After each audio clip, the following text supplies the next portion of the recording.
All right, so we're diving deep into Paulo Coelho's The Alchemist today. Ooh. And we've had a ton of requests to do a deep dive on it. That's not surprising. It's such a global phenomenon, isn't it?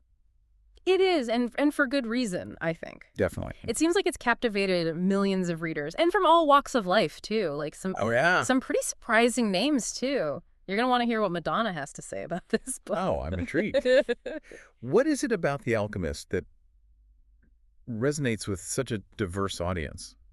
I think it's, it's deceptively simple, Okay, like right. the basic plot is straightforward enough, right? You've got Santiago, our shepherd, who Right. journeys to the Egyptian pyramids to find treasure. It sounds like, Classic adventure. yeah, classic adventure tale, but But it's so much more than that, isn't it? it is so much more than that. It's Yeah. like you peel back the layers and The symbolic layers Yes. are really what make this book so profound. and it becomes this metaphor for all of our journeys to discover our own, Our own personal legend. Yeah, exactly. That thing that we feel called to do. Yeah, that purpose deep down inside. Maybe we haven't fully embraced it yet. Exactly. But it's there. And what I think is fascinating is that Coelho presents this idea that the universe itself conspires to help us achieve our personal legend. But, It's not without its tests, though. not without a few pests along the way. Right. I love that quote, when you want something, all the universe conspires in helping you to achieve it. It's beautiful. It's beautiful. But, what does it actually look like in our lives? How do we know if the universe is actually nudging us towards something? That's a great question. I think it's about paying attention to those moments when things just seem to fall into place, when the right people or opportunities appear at just the right time. Oh. Okay. Those could be signs that you're on the right track, aligned with your personal legend. Oh, I like that. It's like those aha moments, right? You suddenly feel a sense of clarity. Oh, that's perfect. But, Yeah. let's be real. Life isn't always, It's not a smooth ride. a smooth ride. What about those times when we hit those roadblocks or Yeah. things feel really, really challenging? Like, where's the universe then? Well, that's where, Coelho's wisdom really shines through. Remember the Alchemist's words? Before a dream is realized, the soul of the world tests everything that was learned along the way. So those challenges, those roadblocks, those might actually be opportunities for growth, Okay. pushing us to become more resilient and determined in our pursuit of our personal legend. I see. So even those struggles can be seen as part of the journey. Absolutely. It's almost like the universe is saying, okay, let's see how much you really want this. Exactly. And that resilience, that willingness to overcome obstacles, Right. that's often what separates those who achieve their dreams from those who don't. Now, speaking of those who've achieved their dreams, Yes. let's talk about some of the people who've praised this book. I mean, Yeah. we're talking Oprah, Bill Clinton, even Madonna. Wow, that's quite the mix. It's quite the eclectic mix, right? What do they all see in this book? I think it speaks to the universality of the themes that Coelho explores. Yeah. This isn't just a book for, spiritual seekers or philosophers. Right. It's a book that seems to touch something deep within all of us, regardless of our background or beliefs. Yeah, absolutely. It makes you wonder what it is about this story that resonates so deeply with people from From all walks of life. yeah, from all walks of life. One of the key concepts in the book is the idea of the language of the world.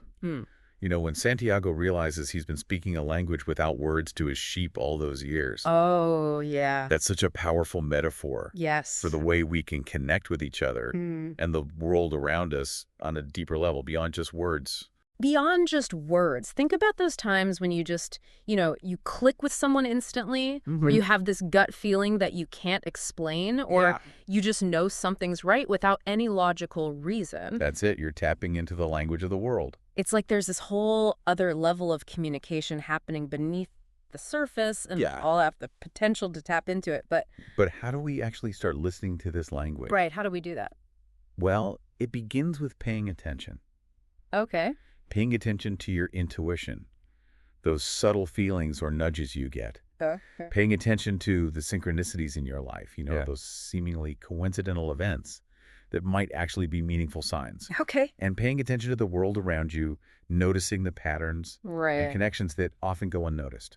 So it's about slowing down, tuning in, Exactly. and really observing what's happening both within ourselves and in the world around us. Exactly. It- And as you start to pay attention, you might be surprised by what you discover.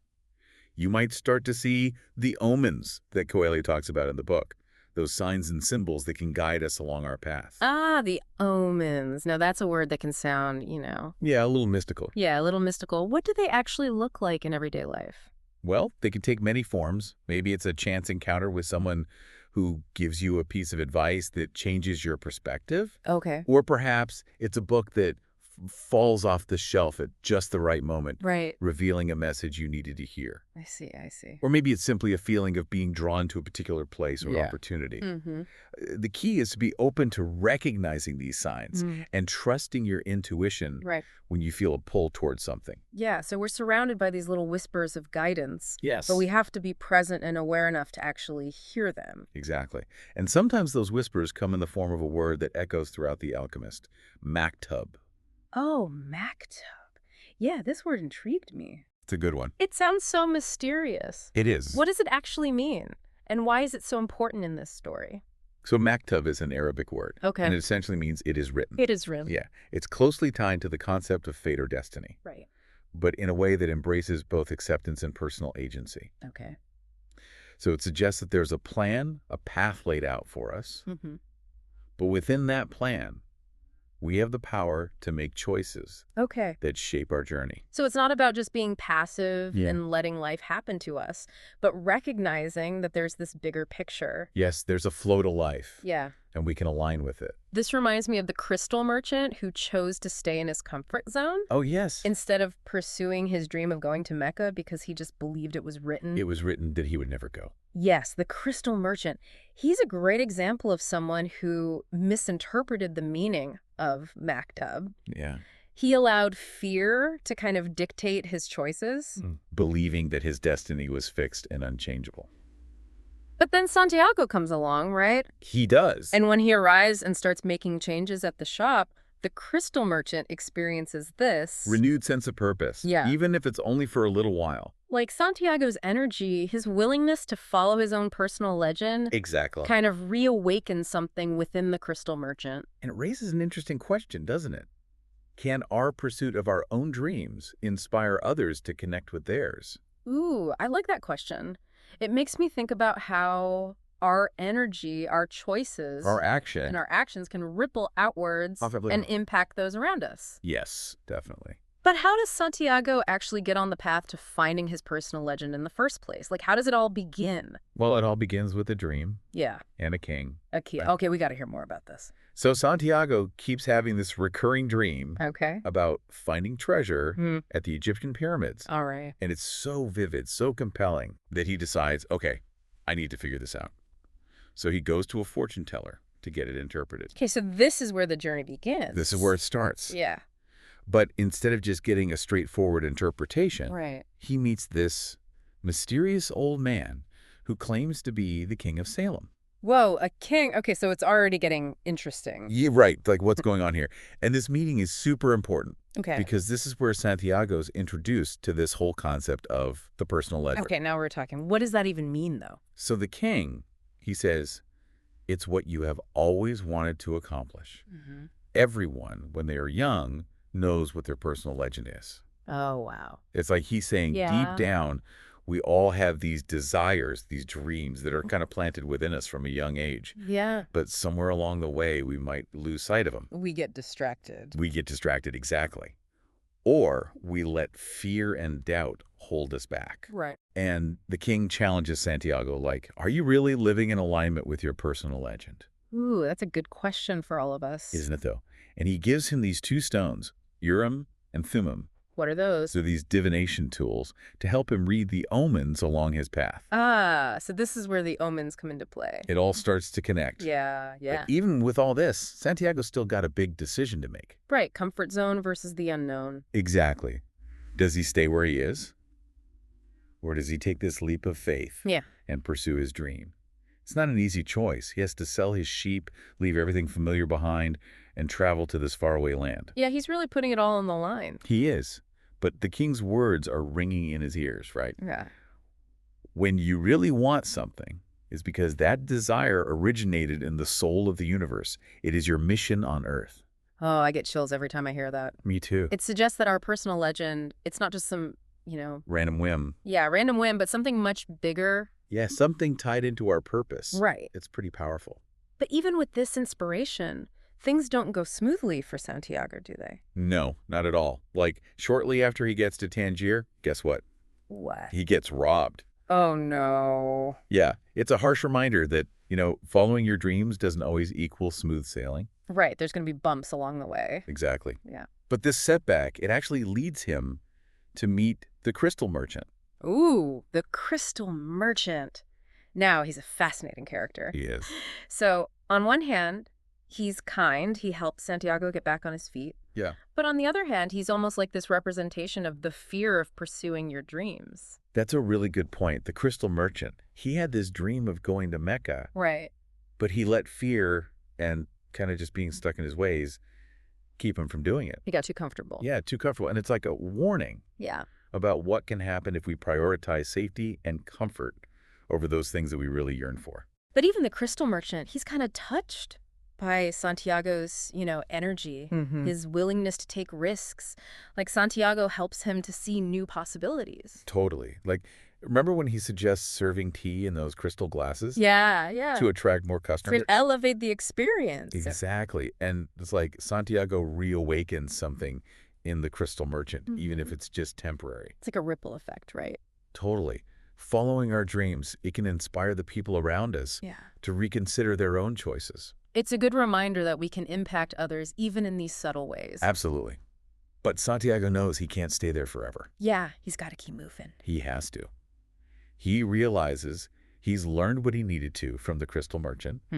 He's learned about taking risks. He's got enough money now to keep going. Yeah. But he also learns that real wealth isn't just about, material possessions. It's about the journey. Exactly. He could have just gone back to his sheep, back to his old life. Right. But he chooses to keep moving forward, trusting that his personal legend is leading him towards something bigger. But the Sahara Desert is a huge obstacle. How does he even cross it? Well, he joins this caravan heading towards the oasis. Right. And on this journey, he meets the camel driver. Oh, yeah, the camel driver. He's got some great wisdom to share. He does.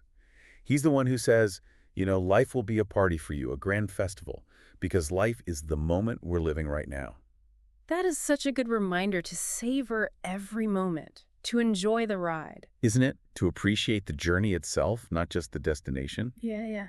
He's really emphasizing being present, paying attention to what's happening around us. To the details. To the details, yeah. He wants Santiago to listen to the desert, to feel the wind, to observe the animals. It's like he's teaching him to connect with the language of the world in a whole new way. He is. Yeah. And it's a reminder that our journey to our personal legend isn't just about, checking things off a list. Right. It's about how we experience every step of the way. Okay, so we've got the king, we've got the crystal merchant, now the camel driver. It's like all these encounters are preparing Santiago for what's next. They are. But finally, he gets to the oasis. He does. What happens there? Well, what happens in an oasis in a good story? I don't know. What? Santiago finds love. I knew there had to be some romance in here. Of course. But this isn't just a, quick fling, is it? Oh, no, it's deeper than that. He meets Fatima. Okay. This beautiful and wise desert woman. Right. And their connection, it's like instant. Oh, wow. They understand each other on such a deep level, like it was meant to be. But wait, hold on. Isn't he on this quest? He is. To find treasure at the pyramids? Right. Like, how does this love story fit into his personal legend? That's what's so cool. Fatima, she doesn't try to hold him back. Oh, okay. She actually encourages him to keep going, trusting that if they're meant to be, he'll find his way back to her. She tells him, if I am really a part of your dream, you'll come back one day. Now that's real love. It is, right? It's about supporting each other's growth. Not holding each other back. Not at all. But, it's still a tough decision for Santiago. Oh, yeah, for sure. He's torn. Torn between love and his quest. Exactly. And right when he's wrestling with this, he has a powerful vision. A vision. Okay, what does he see? He sees an army approaching the oasis, and they're going to destroy it. Oh, no. But no one believes him. They think the oasis is neutral territory, protected from these wars. So he's stuck between what he's seeing. Yeah, his intuition. And what everyone else is saying. Exactly. And it's this decision, what to do next, that leads him to the Alchemist. Finally, the Alchemist. The Alchemist appears. Okay, I've been waiting for this. But what's he like? Is he like, a wizard with a long white beard and a pointy hat? Well, he's definitely wise and kind of mysterious, but not quite what you might expect. The Alchemist is more like, a guide, almost, Okay. a mentor who helps Santiago figure out his own inner wisdom. Okay, so instead of just giving him answers, Exactly. he helps him learn to find them himself. He does. The Alchemist knows the real journey's an inward one, right? Interesting. He teaches Santiago all about this thing called the soul of the world. The soul of the world. What's that all about? It's like this interconnected energy, a life force that's in everything. Okay. It flows through all of creation. He's showing Santiago that he's not separate from the world around him, but part of something way bigger. So the soul of the world, that sounds really deep, but Yeah. I'm not sure I totally get it. What does it mean to connect with that, like practically? Think about it this way. Have you ever looked up at the stars and felt this, like, awe? Yeah. Or been in nature and felt a sense of wonder? Totally. Or felt really deeply connected to someone else? I get that. That's tapping into that universal energy, this oneness that's beyond our differences? Oh, okay. So it's like recognizing we're all part of this huge web of life. Exactly. And the Alchemist, he believes that when we're aligned with the soul of the world, when we go after our personal legend with, like, real passion, Yeah. the universe helps us out. It's like that quote, but like times 1,000. Right. It's on another level. So as Santiago goes on this journey with the Alchemist, Yeah. does he face any more challenges? I mean, the desert's got to be tough. Oh, it gets even tougher. He gets robbed again. Oh, no, not again. Yeah, talk about testing his resilience, right? Definitely. And he sees the desert's raw power, like, firsthand. How does he deal with that? The Alchemist teaches him to communicate with, get this, the wind and the sun. Wait, how do you talk to wind? It's not about words, really. It's about understanding nature's language. Okay. Like, the world's always sending us these subtle signs, cues. He learns to read the sand dunes, feel the wind, the warmth of the sun. So it's like expanding his awareness to things beyond our normal senses. Exactly. It's a deeper level of seeing and feeling. And through all of this, Santiago learns to trust his intuition, to read those omens, Right. to handle whatever comes his way. He realizes the journey itself is the real treasure. Not just the destination. It's the growth, the transformation along the way. So it's not about getting to the pyramids. It's becoming the kind of person who deserves to find what's there. You got it. And the Alchemist, he keeps saying, the real treasure isn't something out there. It's inside. It's inside Santiago. Now, does he find treasure at the pyramids? What is it? I'm not going to spoil it. That's it. You got to read it. Okay, fine. But can you give me, like, the gist of the ending? What's the big takeaway? All right, here's a clue. The Alchemist tells Santiago this story about a Roman centurion who says these words that end up being remembered forever. Okay. And the Alchemist says, no matter what he does, every person on Earth plays a central role in the history of the world. And normally he doesn't know it. Wow, so we all have a part to play in something bigger. Yeah, even if we don't realize it. That's kind of the point of the whole book, isn't it? It's not just a shepherd's tale. It's about all of us. Exactly. We can all find our personal legend, live a life with purpose, make a difference. All right, listeners, you heard it here. Remember Santiago's journey. Listen to your heart. Follow those dreams. Trust the universe is on your side. And who knows, you might just find your own personal legend along the way. And don't forget, where your treasure is, there also will be your heart. What are you passionate about? What makes your heart sing? Maybe those are the clues to your own personal legend. This deep dive into The Alchemist was hopefully just the start. Go read it or read it again. Discover something new.